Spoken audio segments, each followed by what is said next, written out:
Dans un instant, nous irons à la rencontre de seniors hypertoniques. Ils pratiquent l'escrime, le karaté et ne se laissent pas facilement impressionner.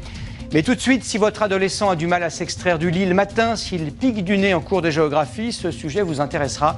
Les jeunes ont de plus en plus de mal à lâcher l'ordinateur ou la console de jeu. Un rapport le confirme d'ailleurs, ils sont en déficit chronique de sommeil. Caroline Bell et Anaïs Barthes ont enquêté.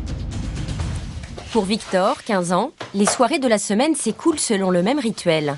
Il y a les devoirs, mais aussi les amis à contacter sur Internet et par SMS. Difficile alors de s'endormir avant 23h30.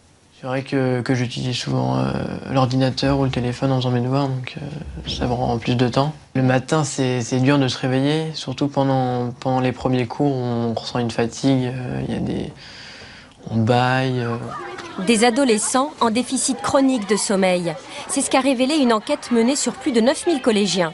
Entre 11 ans et 15 ans, ils perdent 1h30 de sommeil la nuit. Un tiers d'entre eux dorment moins de 6h30. Les spécialistes tirent la sonnette d'alarme.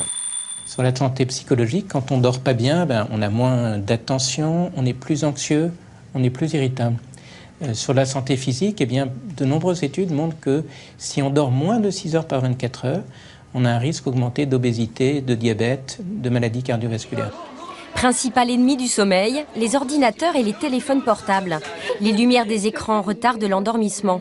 Cette spécialiste du sommeil a aussi repéré des comportements inquiétants. On voit de plus en plus dans les forums d'ados qui sont consacrés à des jeux essentiellement, des espèces de concours sur qui dort le moins et comment il fait pour dormir le moins, avec des témoignages du genre « au bout de 3 jours j'ai eu des hallucinations » ou « j'arrive quand même à tenir mais j'espère que je ne vais pas craquer ».